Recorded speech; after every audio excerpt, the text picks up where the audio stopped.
Welcome, everyone, to this briefing brought to you by the Israel Defense and Security Forum, IDSF, and Hebron is Abitronistim. It's a great pleasure to be joined today by the founder and chairman of IDSF, Brigadier General Amir Avivi. General, thank you so much for joining today. My pleasure. General, there is a lot that has happened in this war since our last briefing, certainly in terms of the ceasefire, the broader geopolitical implications of the meeting of the president of Ukraine and the president of the US. So we have a lot to talk about. If we can maybe jump in and you can start with an update on the ceasefire with Hamas. Yes, so currently we are at the end of stage one. 33 hostages have been returned. It was clear that stage two is not really realistic because from Israel's point of view, stage two means Hamas needs to lay down their weapons, get out of Gaza and give us all the hostages. And for Hamas, it means remaining in Gaza, not giving up their military capability. Really, there is no realistic way to bridge this gap. So what Israel tried to do and is trying to do is extend stage one.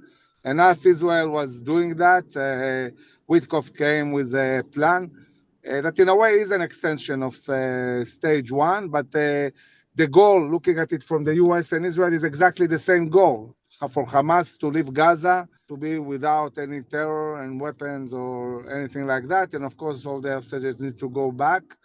At the moment, we're not getting hostages on one hand, and Hamas is refusing. So the first stage, what Israel did is stop the humanitarian aid. Now, this is not going to have immediate implications because with the huge amount of humanitarian aid that was given to Gaza, they have humanitarian aid. Some estimate for 2 months, some are talking about 4 months and even more. So there is no problem with humanitarian aid in Gaza. It will impact maybe in 2 months or more what's going on in Gaza at the moment. Israel is saying if you don't agree to release hostages, we'll move further and start also using other means, meaning military means. And I think that we are moving fast towards probably and the army is preparing for a full-scale attack on Gaza. Reservists are already getting messages to get ready to go back to Gaza for a very, very long time. So all the plans are moving towards a decisive attack on the Gaza Strip in ways we haven't done throughout the whole war. Situation now is to compare it to what happened at the beginning. It's not the same. At the beginning, we needed to keep the forces for Lebanon. So we operated in ways that kept our forces ready for the north. The beginning, we didn't have munitions. In the beginning, we didn't have the US support to conquer Gaza. The leadership of the army is not the same leadership. It's changing now on Wednesday. Everything is different. And this is why the next attack is going to be completely different and decisive in a way that will achieve the goals of war, hopefully fast. And we'll see how this evolves in the coming months. General, just to clarify, the increased amount of troops that are going to be stationed in fighting in Gaza, does that leave the rest of the country at all vulnerable, or there is the sense that they're no longer needed on the Lebanon border, and therefore there's a complete focus on Gaza? No, we need troops everywhere, in Lebanon, in Syria, in Judea and Samaria, but since things are stabilizing in the north, in Syria and in Lebanon, the amount of ground forces there now is not even close to be what it was a few months ago in the peak of the war. In Judea and Samaria, we have been fighting capabilities and we have operated extensively now in the refugee camps. So we're able to move forces from there to Gaza. At the end of the day, center of gravity is moving in the coming weeks and months to Gaza. The chief of staff, as he starts his position, will have to appoint officers, will have to approve all the plans, and get ready to call back to service and get ready to go into Gaza. Now, you mentioned that Hamas has been stockpiling humanitarian aid so that stopping the aid into Gaza now really won't show its impact for a number of months. Is there a concern that Hamas is going to hoard their humanitarian aid for themselves and starve their own people? But inevitably, what would then happen is that the IDF, will be accused of a humanitarian crisis again in Gaza, and it won't really affect the Hamas leadership because they'll have plenty of food for themselves. Well, they have been starving our hostages no matter what the amount of humanitarian aid we gave them.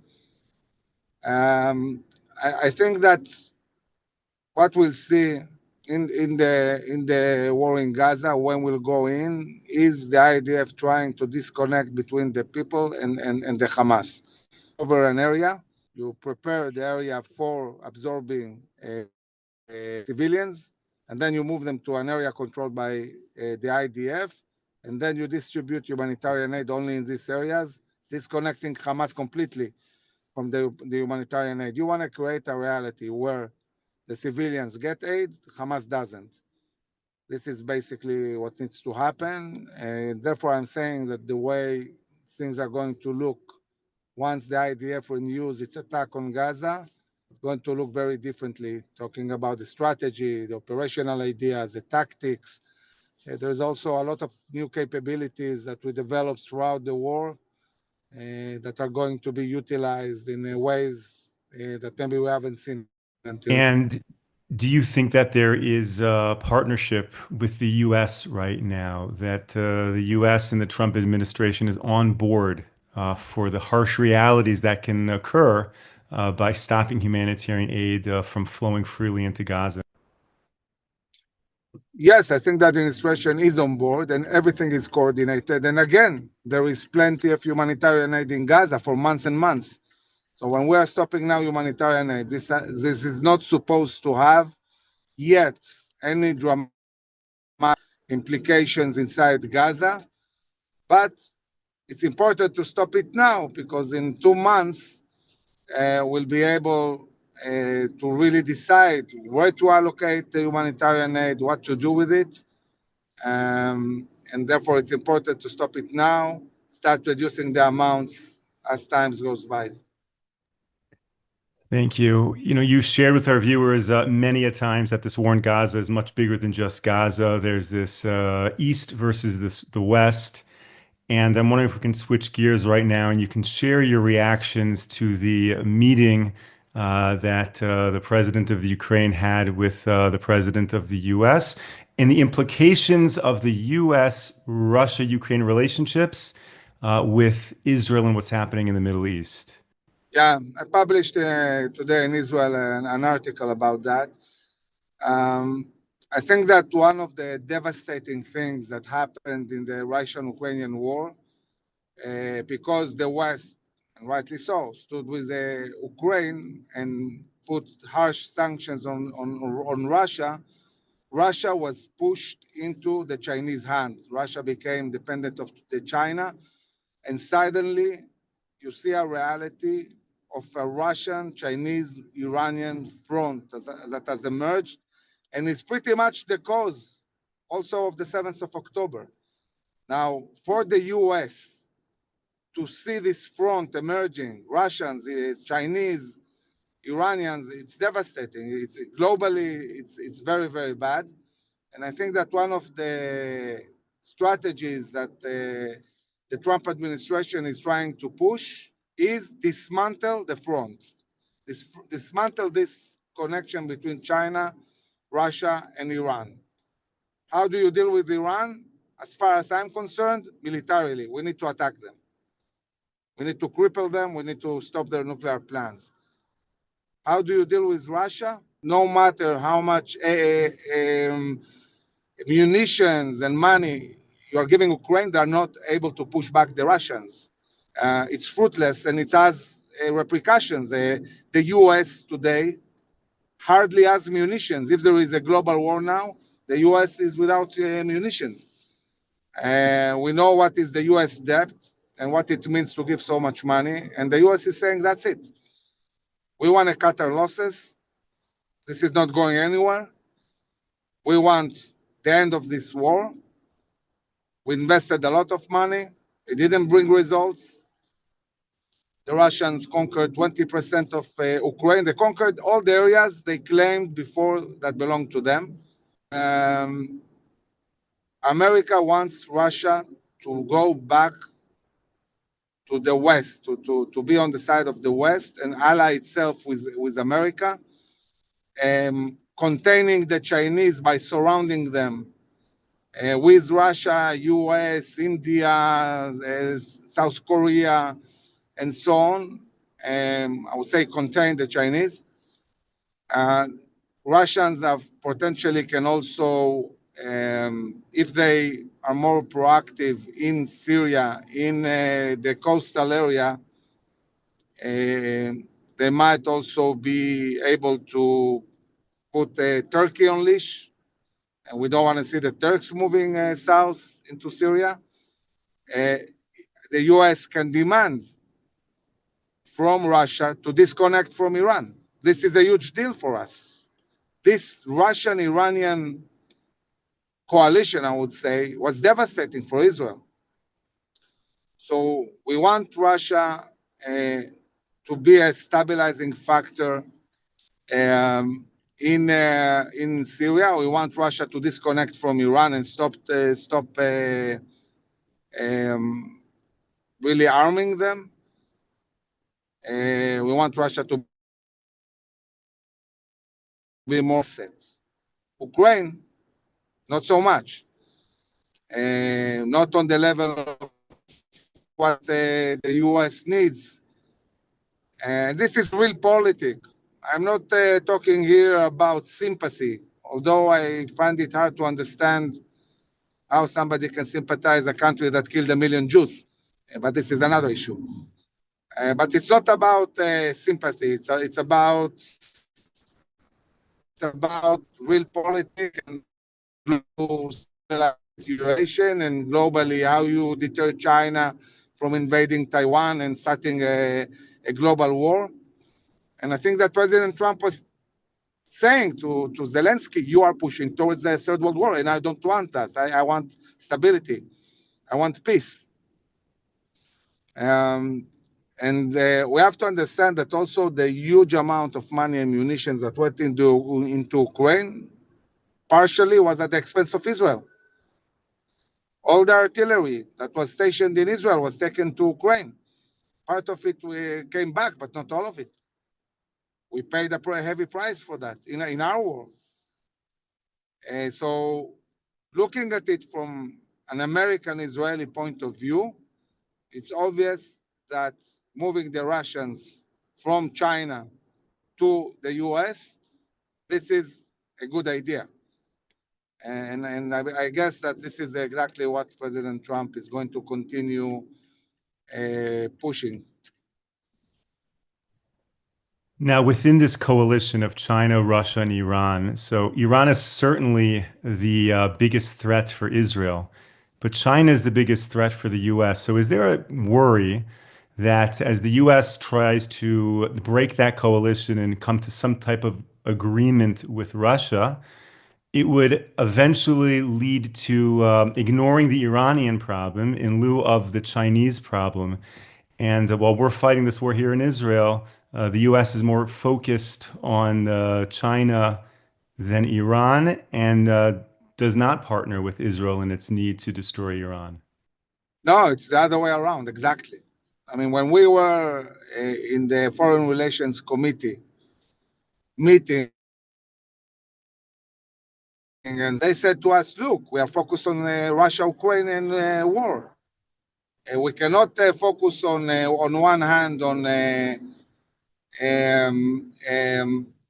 China and the Pacific, and on the other hand in Russia, and then have time to deal with the Middle East.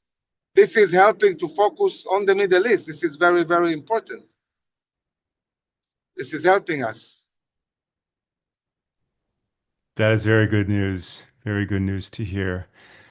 General, there's one other critical topic I'd like to explore if we can, which is there are some developments in Judea and Samaria in terms of some of the clans in Hebron that I believe you've spoken about. Can you share that with our viewers?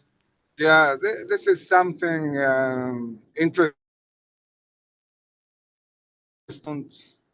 of leaders, local leaders in the area of Hebron that are fed up with the Palestinian Authority. They feel that they're corrupt. They don't want to be under them anymore, and they would like to be part of the regional peace, not under the Palestinian Authority. And this phenomena, I believe, is going to grow in other areas as well.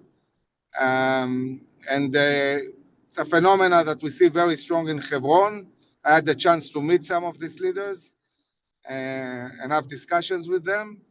And it will be interesting to see in the coming months if this is really something that will develop into a big, big change in the structure of the Arab Palestinians in Judea and Samaria, and possibly also in Gaza.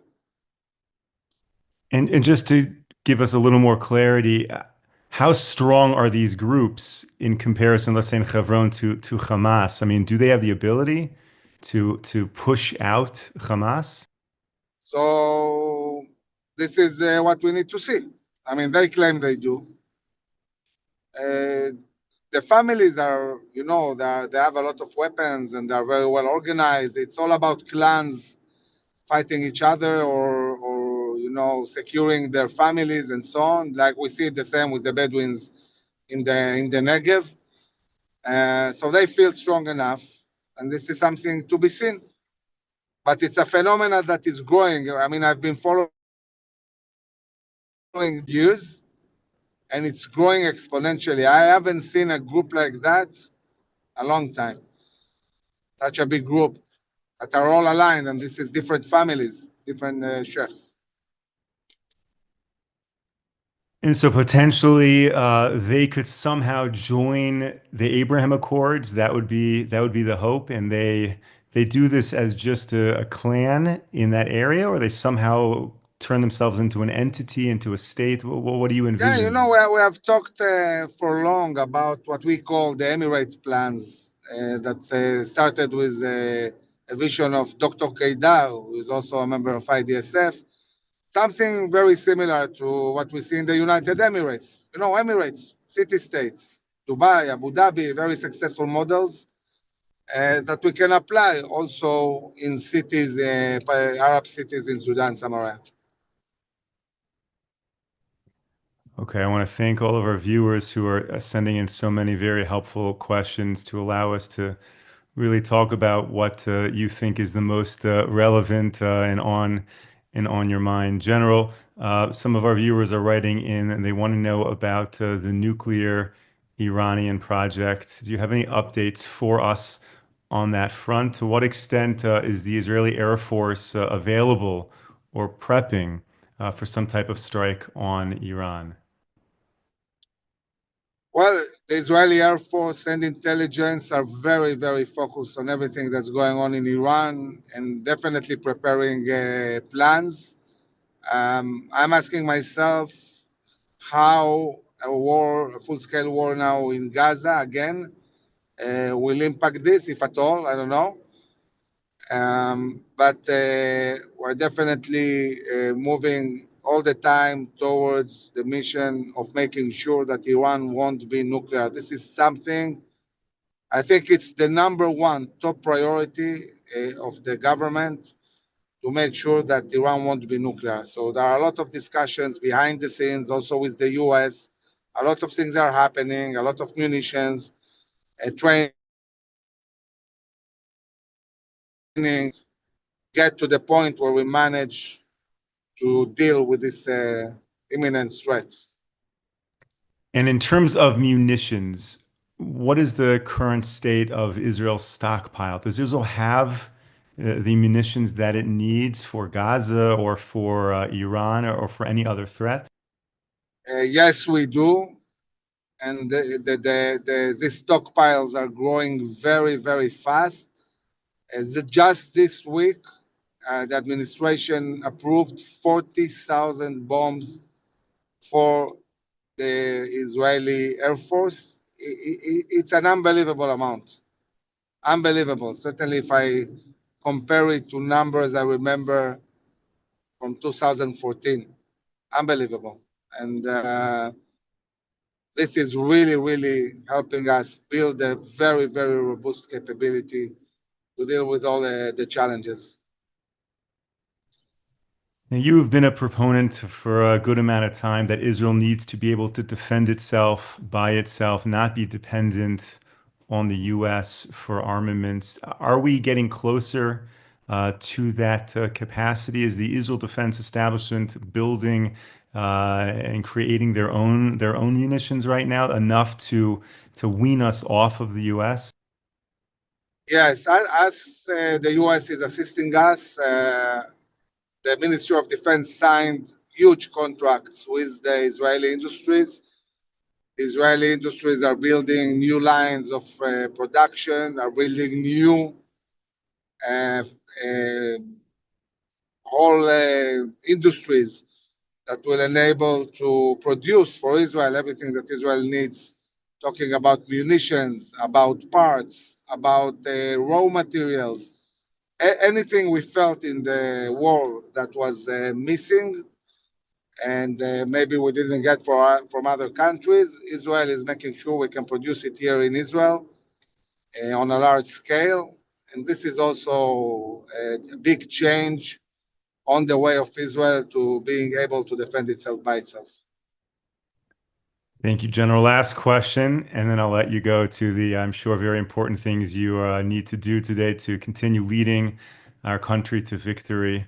We're in the middle of a war, and you just recently put out a video. And for everyone who's tuned into this Zoom briefing, I'm going to share the video in the chat and, of course, in our emails. So if you're not signed up and receiving the newsletter, sign up so you can see the great content that we have. But General, you recently put out a video of you visiting Judea and Samaria, visiting the Jordan Valley, and you talk about the need for more Jews to live in the Jordan Valley and settle the area. And I'm just curious, we're in the middle of a war. There is a million priorities right now fighting a war. Why do you think it's an important message right now to talk about Jewish settlement in the Jordan Valley, of all things?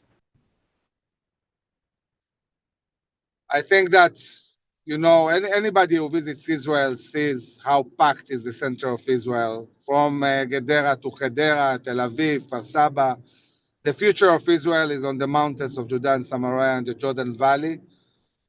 And the Jordan Valley is the longest border we have, 309 kilometers.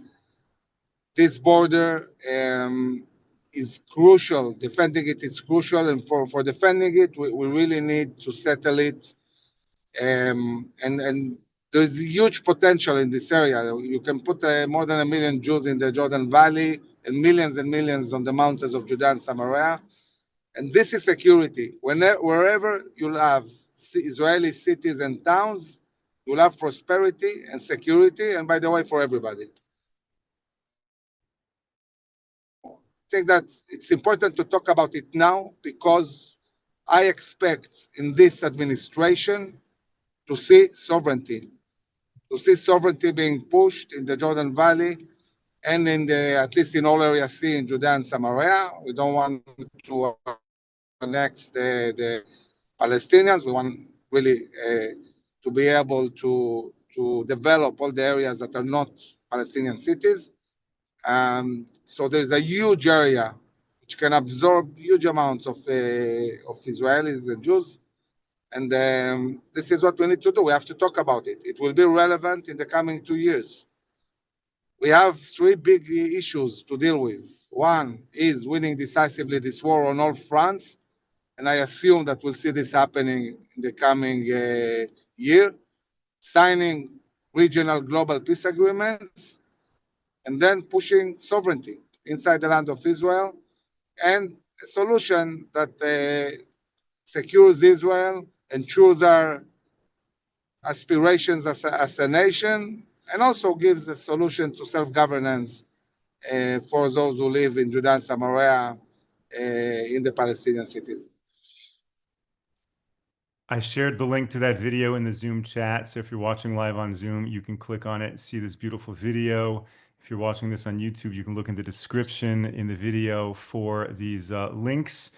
And if you're not on our newsletter, sign up for the newsletter so you can receive this content. It's really very powerful. Thank you, General, for being with us today, sharing all of this very important information.